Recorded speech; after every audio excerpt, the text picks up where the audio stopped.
В эфире Абхазского телевидения еженедельная итоговая программа «События недели». В студии Ирина Аршба. Здравствуйте. На этой неделе в Абхазии были выявлены первые заболевшие коронавирусной инфекцией. Ими оказались граждане, проживающие в Гагре. Один из заболевших приехал из Москвы, а второй заразился от контакта с ним. В связи с появлением на территории Абхазии коронавирусной инфекции с 8 по 20 апреля 2020 года государственная граница по реке Псоу закрыта для всех категорий граждан. Соответствующее распоряжение подписал исполняющий обязанности президента Валерий Бганба.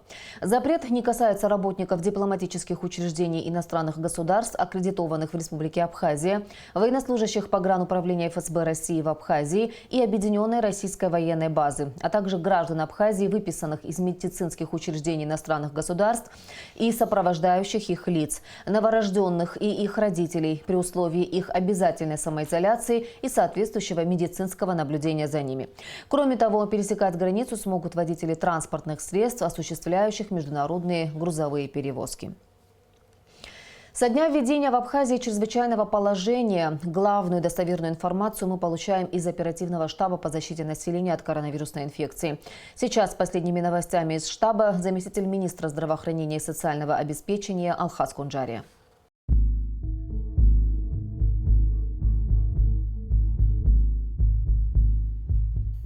Здравствуйте.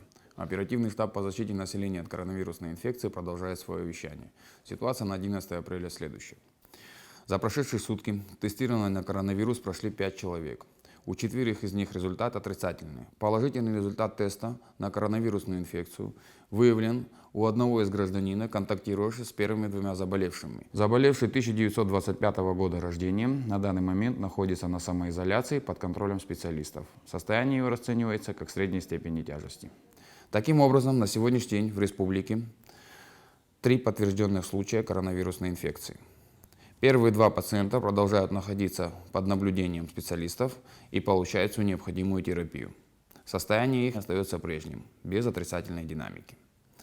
Напоминаем, что работает горячая линия. По номеру 0303 можно обратиться за оказанием медицинской помощи. По номеру 0404 вы можете получить психологическую помощь и также вопросы социального характера. А также действует горячая линия МВД Абхазии 920 20 95. В очередной раз призываем всех граждан Республики Абхазии соблюдать режим чрезвычайного положения и без острой необходимости не покидать свои дома. В связи с пандемией коронавирусной инфекции многие граждане Абхазии нуждаются в психологической помощи. Некоторые люди не могут самостоятельно справиться со страхами и паническими настроениями. На номер 0404 горячей линии оперативного штаба поступает множество звонков. Мы связались с психологом и получили ответы на интересующие вопросы. В это непростое время люди по-разному воспринимают сложившуюся ситуацию с COVID-19, с коронавирусом. У некоторых оно вызывает чувство беспокойства, у некоторых оно умеренно, а у некоторых даже доходит до панических реакций. Кто-то не верит в сложившуюся ситуацию. На самом деле в таком состоянии часто особенно тяжело вынести осознание того, что нет действия, выполнив которое можно быстро все исправить, вернуть привычный уклад жизни. И это сопровождается ощущением бессилия. Однако есть небольшие, неважные с виду действия, которые на первый взгляд кажутся малозначимыми, но в действительности медленно, шаг за шагом помогают найти выход из положения. Давайте вспомним, какие небольшие ежедневные дела могут делать каждый из нас. Чаще мыть руки, избегать прикосновений к лицу, стараться уменьшить число контактов с другими людьми, избегать публичных мероприятий. Для всего этого помните, что вы не просто выполняете рекомендации ВОЗ, вы вносите в свой очень важный вклад в преодоление эпидемии. Сейчас в это непростое время очень важно бережно относиться к себе. Не ставьте себе высоких целей. Скорее всего, продуктивность будет она снижена в наше такое время. Но это нормально, так как большая часть наших ресурсов уходит на то, чтобы успокаивать себя.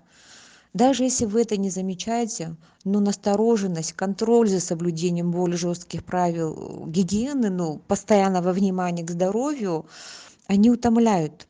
Поэтому сейчас чрезвычайно важно ни в коем случае не обвинять себя, если вы обнаруживаете, что что-то привычное стало трудно делать, а наоборот, посочувствовать себе, позволить просто пережить этот период.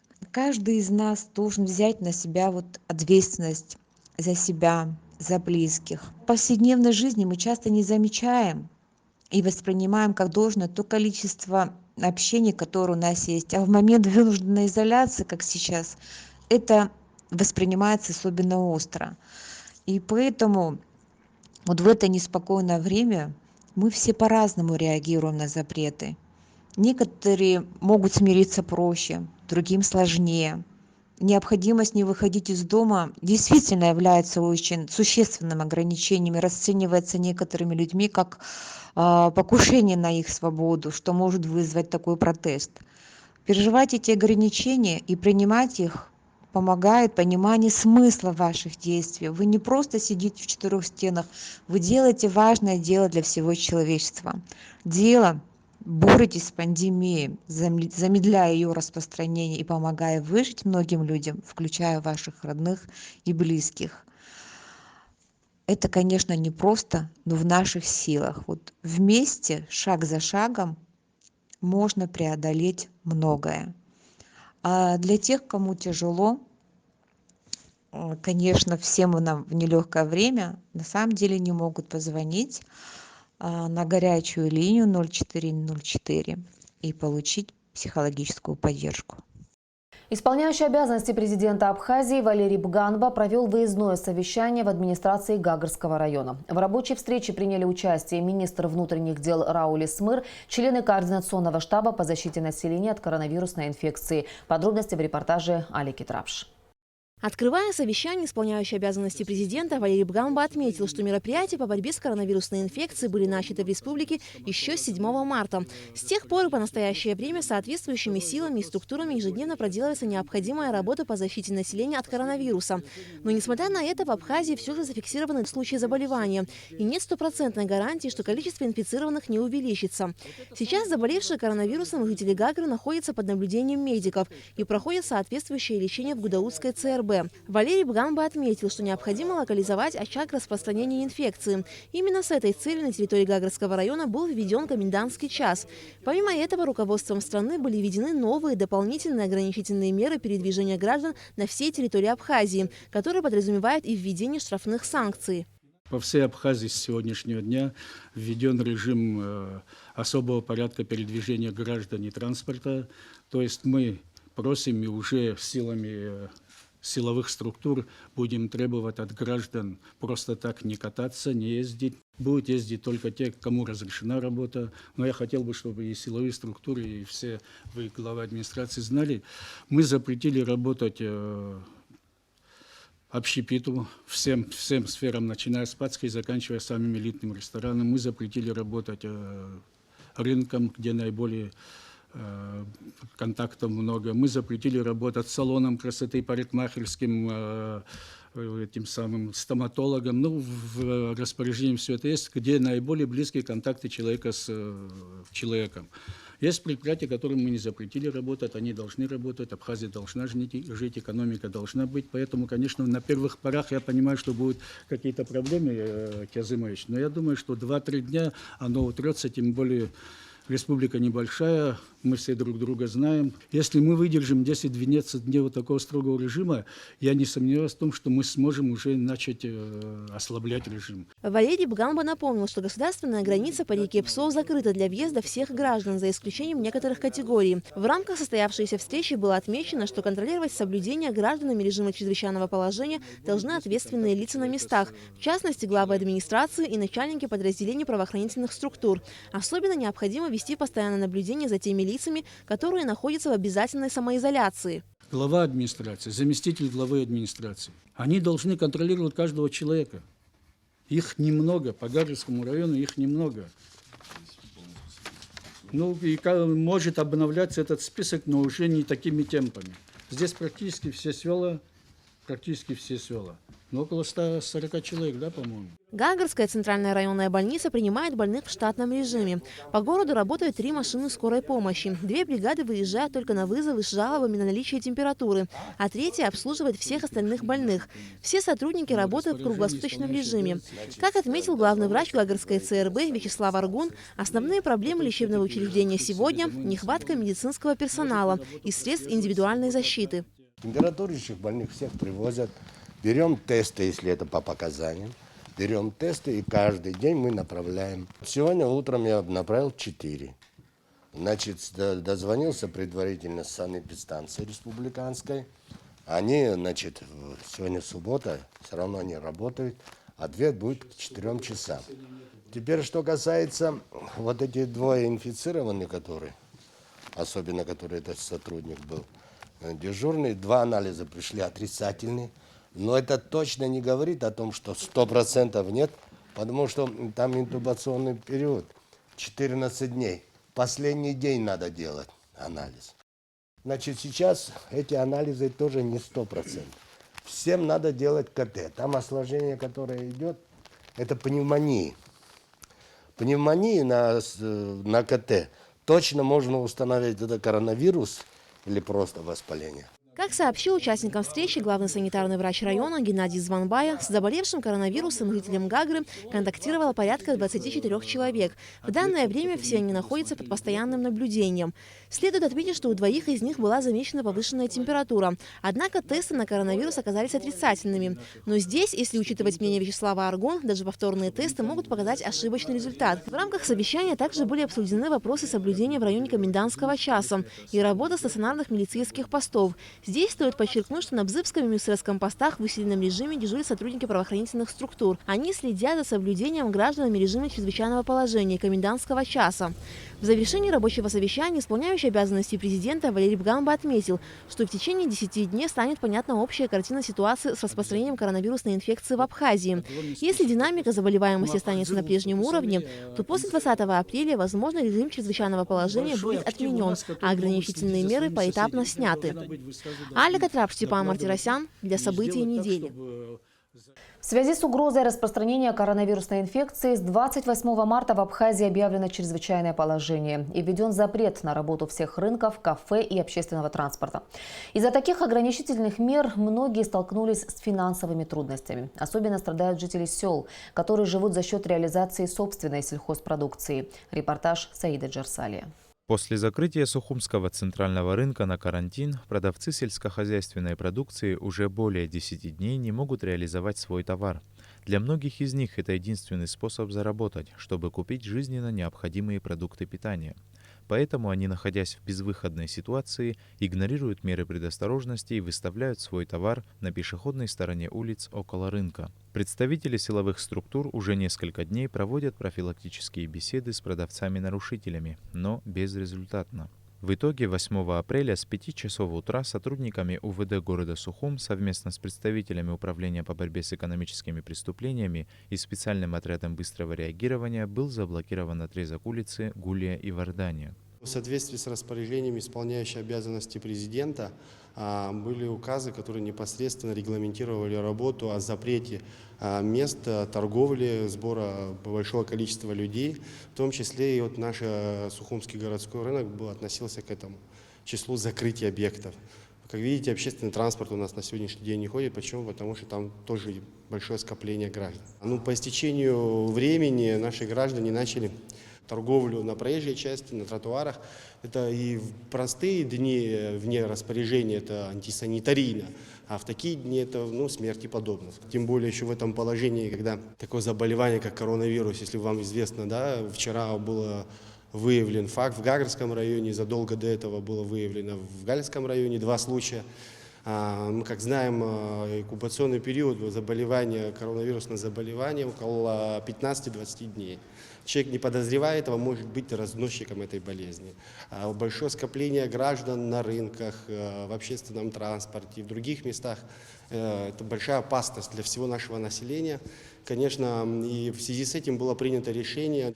Просим отнестись к этому с ответственностью и с терпением, пониманием в первую очередь. Понимаем, что люди тоже не от хорошей жизни ситуации вышли на тротуары и торгуют, все понимаем, но здоровье и жизнь людей в первую очередь, безусловно.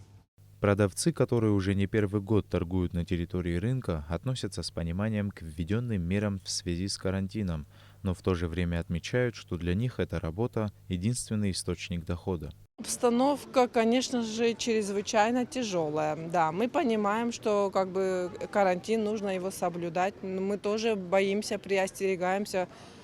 Каждый боится за свою семью, конечно же. Но что делать? Надо как-то выживать, потому что, как они говорят, сидеть дома и выходить без какой-либо причины, просто по необходимости купить медикаменты и продукты.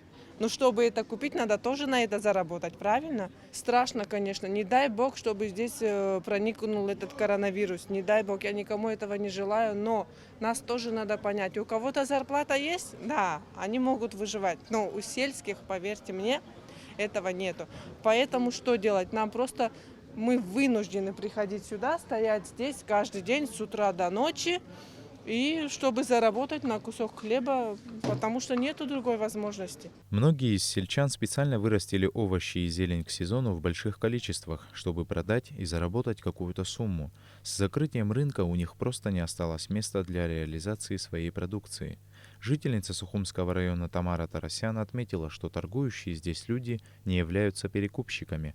По ее словам, с момента закрытия рынка почти 90% выращенной у нее в огороде зелени испортилось. Оставшуюся небольшую часть она хочет продать, чтобы купить необходимые продукты. Так как закрыт рынок, решили на улице стоять.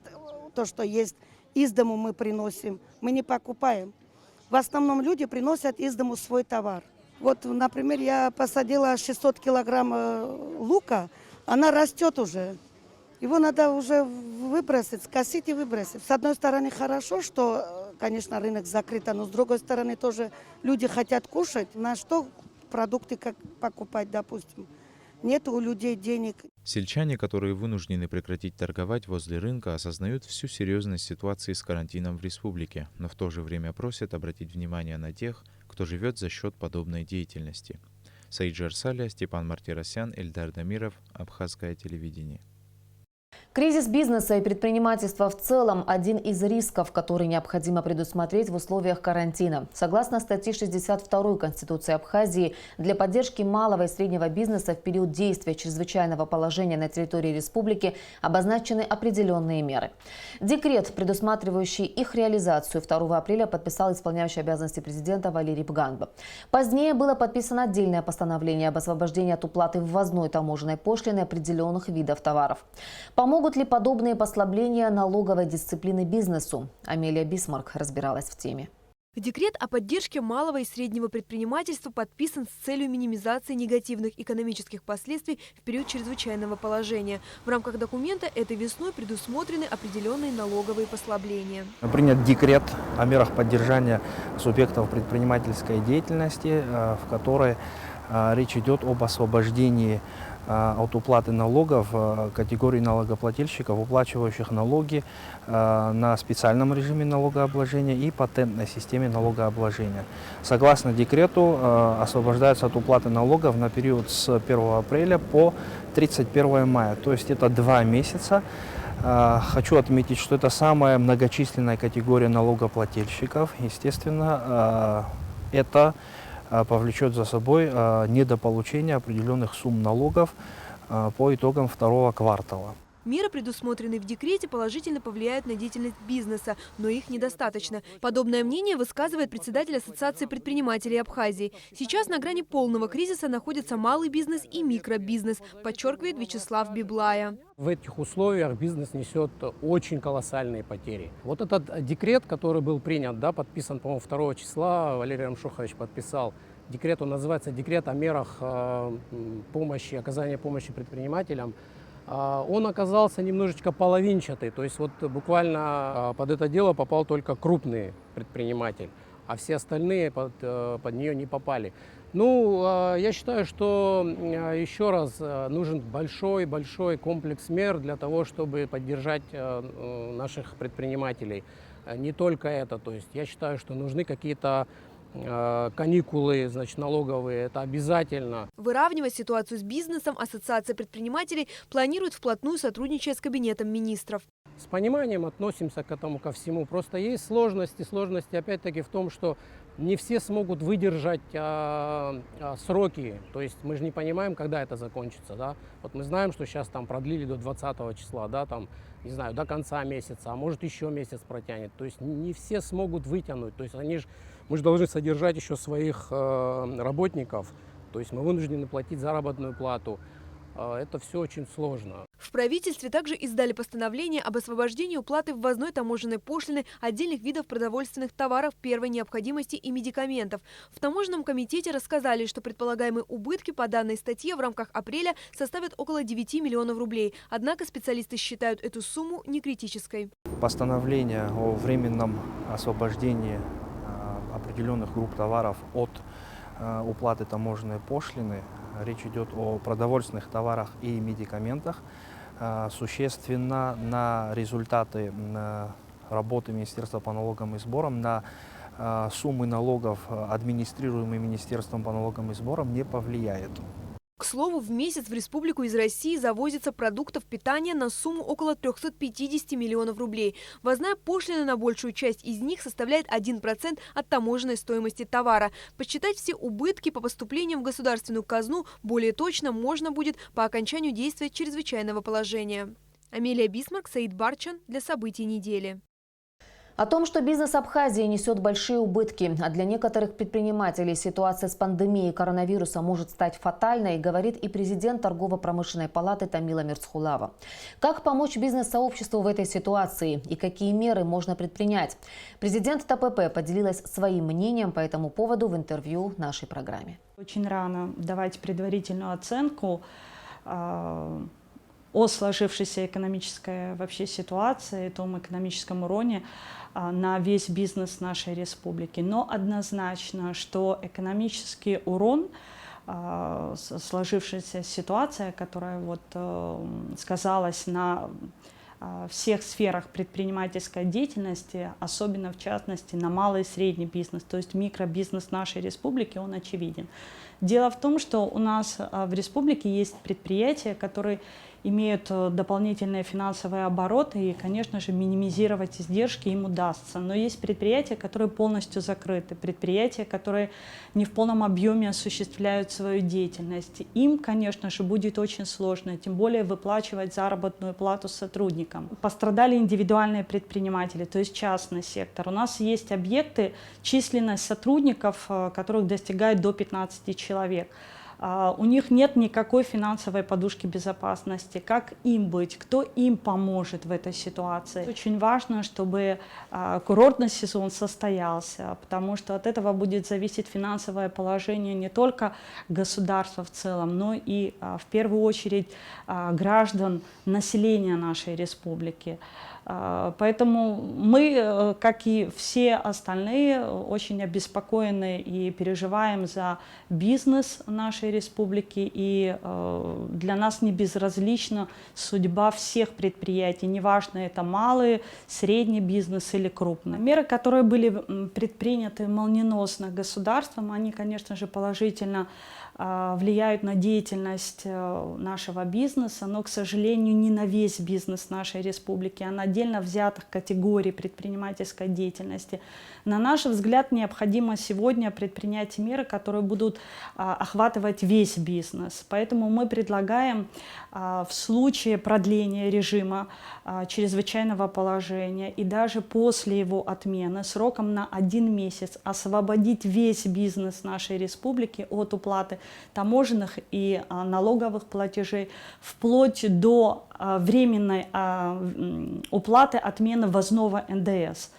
На наш взгляд, Это очень важно для того, чтобы именно бизнесу продемонстрировать, что государство готово в тяжелую минуту подставить плечо и помочь бизнесу в будущем реанимировать свою предпринимательскую деятельность. Поэтому даже если говорить о движении «Мы вместе», которое было создано по инициативе наших предпринимателей, которые приняли участие, входят в его состав, несмотря на трудное финансовое положение, многие предприятия, которые на сегодняшний день закрыты, не осуществляют свою деятельность, но они смогли проявить свою гражданскую позицию, принять участие, таким образом продемонстрировав, что они готовы поддержать наше государство.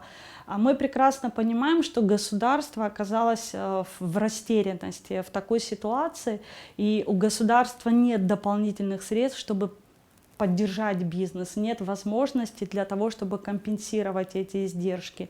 Но, несмотря на это, наш бизнес сам проявляет инициативу. Многие волонтеры, которые сегодня занимаются благотворительной деятельностью, оказывая гуманитарную помощь, поддержку наиболее уязвимой части населения, это тоже не проходит без участия наших предпринимателей, потому что предприниматели, особенно владельцы магазинов, торговых компаний, они точно так же помогают этим волонтерам, предоставляя им продукты питания первой необходимости. На грядущий летний сезон специалисты туристической отрасли возлагали большие надежды. В Государственном комитете по курортам и туризму в течение года организовывали различные мероприятия, в том числе и международные пресс-туры, направленные на популяризацию Абхазии за рубежом. Готовились к курортному сезону и туроператоры, и руководители объектов, владельцы гостиниц и отелей. Во время борьбы с распространением коронавируса серьезные убытки терпят представители всего бизнес-сообщества. Однако основной удар сейчас приходится на туристическую отрасль. Прогнозы, предположения и советы от специалистов сферы туризма мы собрали, поговорив с ними, не выходя из офиса.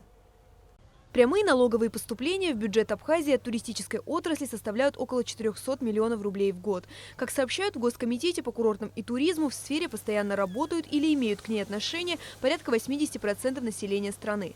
Однако сейчас ситуация с туризмом сложная не только в Абхазии, но и по всему миру. Сделать прогноз перспектив летнего сезона можно будет лишь тогда, когда стабилизируется обстановка в России, отмечает заместитель председателя Госкомитета по курортам и туризму Абхазии. У нашего стратегического партнера Российской Федерации ситуация тоже складывается не совсем хорошо. Много регионов находятся до сих пор на карантине. Мы с вами прекрасно понимаем, что большая часть приезжающих туристов в нашу республику составляют граждане Российской Федерации. Мы видим, что ситуация меняется практически каждый день. И какой-либо прогноз о предстоящем курортном летнем сезоне сегодня дать либо спрогнозировать очень сложно. В связи с карантином на территории республики закрыты все туристические объекты. Среди них Новоафонская пещера, Рицинский реликтовый национальный парк, ботанический сад, обезьяний питомник и другие популярные места посещения туристов. Это уже свидетельствует о серьезных убытках. Но надежда на удачный курортный сезон еще есть, отмечает Астамур Барцец. Мы раньше всех практически ввели предупредительные меры, закрыли наши границы. Но мы сегодня знаем, что у нас есть выявленные случаи. Большая просьба всех быть на карантине и сохранять себя, исполнять все распоряжения. Мы все-таки надеемся, что ситуация стабилизируется и мы проведем наш курортно-летний сезон, которого ждут в первую очередь наши граждане и туристы. Согласно распоряжению исполняющего обязанности президента Абхазии Валерия Абганба, с 8 по 20 апреля полностью закрыта государственная граница по реке Псоу. В республике не работают отели и гостиницы, персонал распущен на карантин, а владельцы объектов размещения пытаются разрешить возникающие сложности, чтобы сохранить и бизнес, и сотрудников. Что касается убытков, да, отмен было много, не смогли приехать большие группы. Но для нас важнее всего здоровье. И с 27 марта мы уже закрыли отель и не принимали новых гостей. Заработная плата до конца апреля выплачивается в полном объеме, а дальше будем смотреть по ситуации в стране.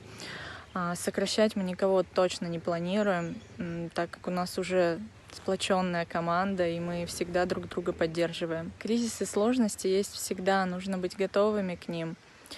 Создавать фонды, подушки, как физлицам, так и юридическим лицам. Верю, что ситуация скоро улучшится, границы откроют, и туристы приедут отдыхать. Безопасность прежде всего, отмечают и в руководстве курорта Пицунда. Сейчас все сотрудники организации находятся на самоизоляции, но продолжают работать удаленно. Это никак не отражается на их зарплате. Средства выплачиваются в штатном режиме. Мы надеемся, что ситуация нормализуется, и после снятия карантина мы начнем проводить подготовительные работы к предстоящему курортному сезону для дальнейшего открытия объекта.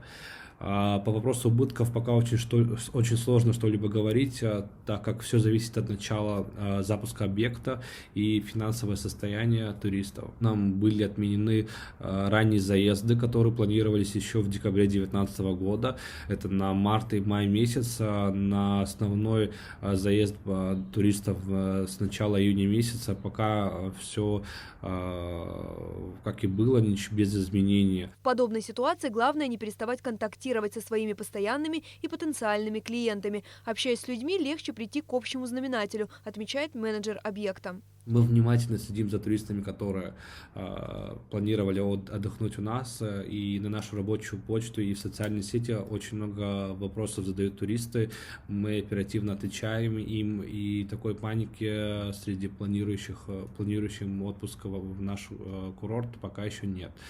Мы надеемся, что ситуация нормализуется. Мы также активно на контакте с нашими туроператорами. То, что прогнозы на летний сезон 2020 были хорошими, отмечает и президент Абхазского союза туризма. Мы попросили Анну Калягину озвучить несколько практических советов, которые будут полезны людям, занятым в туристической отрасли. Хочется сказать своим коллегам, прежде всего, умейте договориться с туристами, умейте с гостями нашими поговорить так, чтобы они отложили свой отпуск и не требовали возврата денежных средств.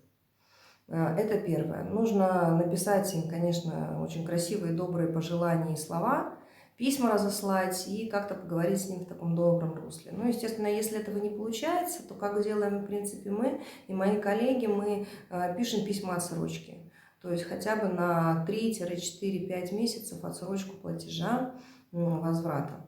Самое главное правило – поддерживать друг друга и стараться вместе находить варианты выхода из сложной ситуации, подчеркивает специалист. Государство уже сделало несколько шагов навстречу предпринимателям, а теперь нужно подумать, как пойти навстречу туротрасли. И что нам делать потом, как договариваться и с налоговыми органами, и с теми фискальными органами.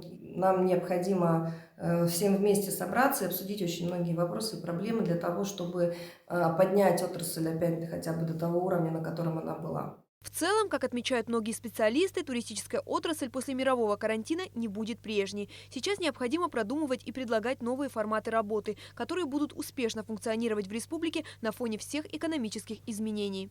Амелия Бисмарк для событий недели.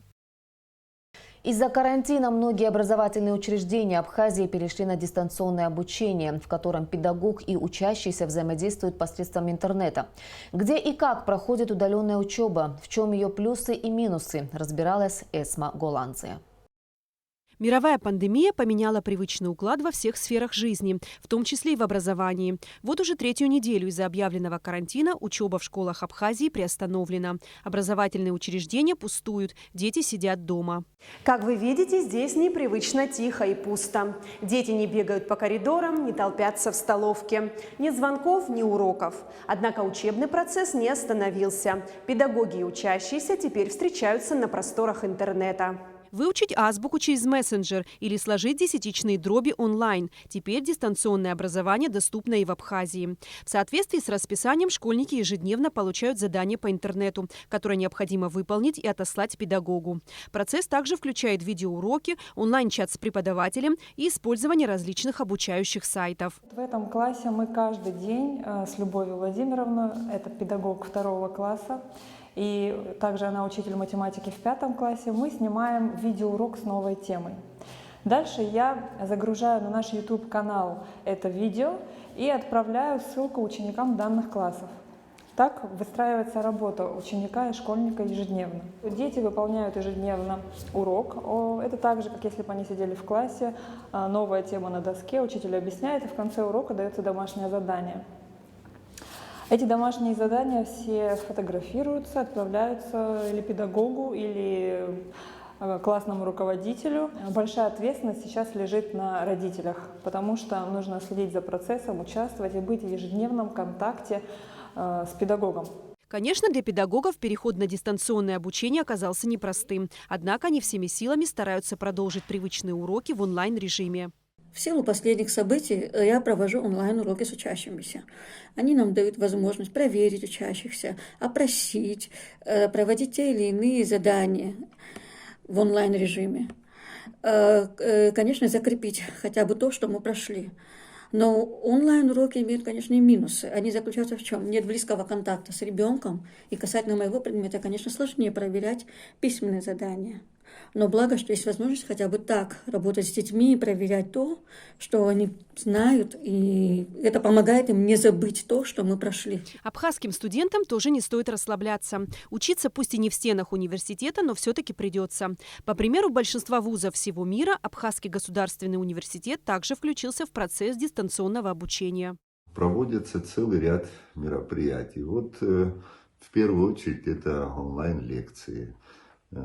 Десятки лекций у нас сегодня ведутся в онлайн-режиме. В большинстве групп, университетских курсов были созданы, такие виртуальные группы, через которую идет связь и студентов друг с другом, и в первую очередь преподавателей со студентами.